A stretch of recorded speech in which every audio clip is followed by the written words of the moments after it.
Fight Hub TV here with the champ himself. You see him, even though it's not his fight week, Gary Antuanne Russell. What's up, brother? How you doing? What's up with you, baby, man? Look, thanks for having me. Your brother's back. Gary, what's going on, man? Let me get both my dogs at the same time, man. Right? Look here, man. Perfect. Champ is back, the king of Capitol Heights, right? Back in action. Talk to us about the matchup between you and Hugo Castaneda. What can we expect after a 3-year layoff? You look young. I was with you in New York a couple years ago. You look just the same, brother. What's up? Man, listen. I guess we got the fountain of youth back at home or something. I don't know. We stay in the gym. We work hard. As far as my opponent is concerned, I never really focus on anyone that I'm competing. Me is my biggest task. I'm my biggest task. You know, as long as I'm where I need to be and all cylinders are firing, I don't give a fuck about what my opponent is. There you go. I see the speed, the quickness. We just watched the media workout, man. I mean, you gave us a snippet and a tidbit. I've been following on the social media for years. It look exactly the same as it always does, man. How do you keep yourself so in tune with your body to where you this fast after layoff? What's going on? Discipline. To be honest with you, it's a lifestyle. A lot of these fighters, you know, when they compete, after they compete, they not in the gym no more until they getting ready for a fight. It's a lifestyle for me. Whether I'm competing, not competing, and even when I actually truly hang them up and completely retire, I'm one of them guys that's gonna still be in the gym. I'm still gonna be working out. I like my body to look a certain type of way. I like being in a certain type of shape. I got a lot of children, you know what I'm saying? I wanna be able to run and chase after my babies, you know what I'm saying, for years to come, you know, so it's a lifestyle to me, you know, I think that plays a big part. And one thing that comes to my mind when we talk about the Russells and the lifestyle is a lifestyle that's led by family first, man. You just, like you told us before, you just got a hold of, you just gained custody of your nieces and your nephews, man. Talk to us about the changes and the acquisitions in your family. Talk to us about that. 3.5 years ago, shit, what can I say? I suffered my shoulder injury. I lost my younger brother. You know, I lost my father, coach, you know, and everything just like fell in my lap. You know, me being the older sibling, you know, I had to take a step back, one, to take the time out to heal myself properly. My father's no longer here to spearhead and bull my younger brother's career, so I had to take that hands-on and train my younger brother, get him situated. He's a world champion now, got that WBA, you know, and in the process of that, you know, my younger brother passed. He had 3 children. His child's mother, you know, she's still good, you know, but of course she needed the assistance, you know, and I'm gonna do everything in my power to assist in our DNA, you know, so got custody of them. I got 8 children running around the house like Chuck E. Cheese. So for the last 3.5 years, you know, I've been focused on everyone else other than myself. Now I got a little time to focus on me. And with this time to focus on you, I mean, naturally you stay in the gym. We know that you've been successful with other things and investments outside the ring, but a lot of people wonder, why come back? Why come back? Why not just focus on the family? Is this something that still burns deep inside Gary Russell Jr.? Hell yeah, I'm a fighter at heart. I'm a fighter at heart. You know, I was disappointed at the last outcome of my last fight. I don't know what the judges have seen. They was completely bogus. The sport is Marcus of Queensborough. It means to hit and not get hit. You know, my last fight, I did what I wanted with that guy with one hand. I was skilled, outclassed, out everything, you know. But everything happens for a reason, you know. But this is something that I love to do. I always, even though I'm still hands-on with the sport, with training my younger brothers and sort, it still feels like something is missing. If I don't work out for a certain period of time, I feel like something missing on my day.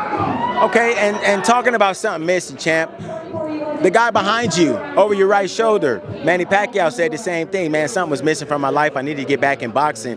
What's the expectation for fight night? Manny Pacquiao, Mario Barrios. What do you think 47, 46-year-old Manny Pacquiao has left against his younger statesman, Barrios? I can't say this. The older I got, I was able to do certain tasks when I was younger I had to use more energy to get those jobs done. The older I got, you know, you had the intellect, you had the smarts behind it, so you'll have to use less energy to do some of the same jobs. I think I think just his age and the stuff that he's been through in the sport was something that would be able to hold him over. As far as youth goes, if he stays in shape, if he's someone like myself that stays in the gym, that works out consistently, I don't feel like it'll be an issue at all. The second fight in that, and I'll ask Gary Antuanne, is going to be Tim Tsyzu versus Sebastian Fundora Part 2, a rematch of what was a complete bloodbath a couple of years ago on my birthday, March 31st. What do you guys think about that matchup, and what has to change for Tim Tsyzu to turn the tables on Fundora? I feel like Tim Tsyzu, he just got to show more of a defensive discipline. You know, him being a shorter guy, fighting a taller guy, it's his job to get inside so he can be more efficient and effective. I feel like that first fight, he took a cut. It wasn't intentional by an elbow. That's something that's bound to happen when you're fighting a taller guy. You can catch an elbow or you can catch a headbutt. Somebody gonna get bruised accidentally. You know, I feel like if Tim Tsyzu exercises his defensive discipline a little more better, he got the punching power to get him out. He got the grit to get him out, and he's in shape. I feel like he's in shape enough to go all 12. And as far as creativity, I feel like he got it. He's experienced. His father is a legend. You know, and I'm pretty sure his father will pass down some gems and jewels to him so he can be victorious. I think he just got to go back to the drawing board and fix his defense, to be honest. That's pretty much it. As far as how the fight was going, he applied the pressure. He was effective.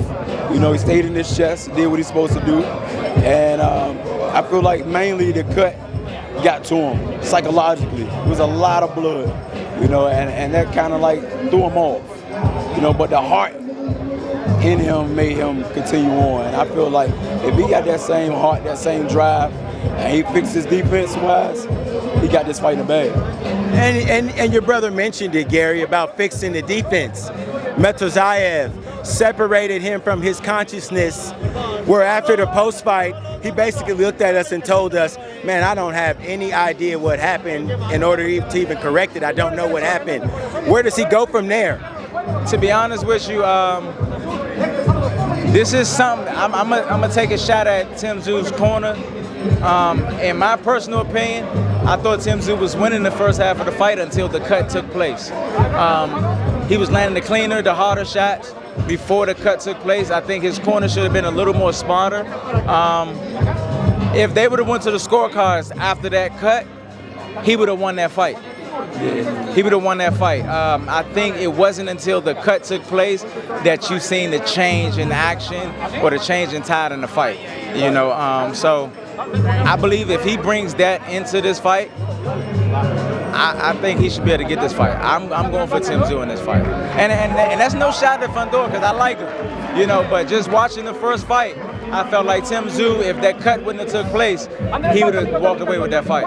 And before we get too far out in the tide, Gary Antuanne, I know that the fans are itching and jumping up and down in their seats right now saying, man, ask him about Quayle, ask him about Hitcherson. You're the guy at 140 pounds that everybody has to go see, but nobody's been saying the name. What do you got to do to get these names? Is it too much of a high risk? What's going on right now? Talk to us about you at 140 pounds and call these guys out. Let them know what you need. I feel like everybody see what I bring to the table when I step in the square. Every time I step in that square, y'all gonna get action. Y'all gonna get a great fight. I'm either gonna take the card or I'm gonna be the main event of the card. One of these days, I soon will be the main event. You know what I mean? I'm looking to unify. Alberto Pollo, he took a loss towards Sabril Matias. Cool. Congratulations to Sabril. But he's somebody that I already called out before anyway. Everybody was looking at him as the boogeyman. I said, hey, he's one-dimensional to me. You know, the other title holders, they either trying to move up in weight or they don't even mention my name because they know it's a high risk. Me personally, I'm just keep it chugging. I want to unify. I'm going to stay in the gym, stay in shape, and be prepared for one of these unification fights. Y'all just got to stay tuned. Something crazy happened in boxing the other day. I want to get both you guys to chime in. Last thing for me. Brian Norman Jr. and Devon Haney in New York a couple of days ago for some reason, there was a physical altercation, which we kind of see between fighters, but Devon Haney's security absolutely turned Norman's shirt into a tank top, snatched him up. What do you guys think about that, and what does that add to a fight? First off, I know that you have something to say about it, but what do you guys think that adds to the fight, and how's that thing go? I think that if anything like that occurred to me or any of my brothers, that shit would have popped off right there. That shit would have popped off right there. There's no way that anybody's security could grab me, grab none of my little brothers, and not expect it to go all the way left. Point blank period. And I'm taking that shit in the ring with me too. So I can't speak for them personally. I don't know. What do you think that adds to the fight with Norman? I second his notion. What was that question? Brian Norman and Devon Haney in the ring. What's that look like? May the best man win. I feel like, honestly, if I had to critique it, and I'm going to say this before I go, if I had to critique and give my input on the fight, I think Devon Haney got the skills to beat Brian Norman, but Brian Norman got thumpers in both hands. He got dumbbells in both hands. Devon Haney, I feel like he been bruised a little bit after that Ryan Garcia fight. He kind of like went back to what he know, and that's stick and move. He's trying to stick and move, but he got to be effective. He's trying to be a boxer, and in order for you to be a boxer, you got to be an effective boxer. And I don't think Brian Norman going to let him be an effective boxer. In order for you to be effective, you got to sit there just a little long enough for you to land some clean, crispy shots, you know? And I think Devon right now, psychologically, his mental ain't all the way there to sit there with somebody with that type of punching power, nor that type of aggression. Brian Norman, you still got to catch him though.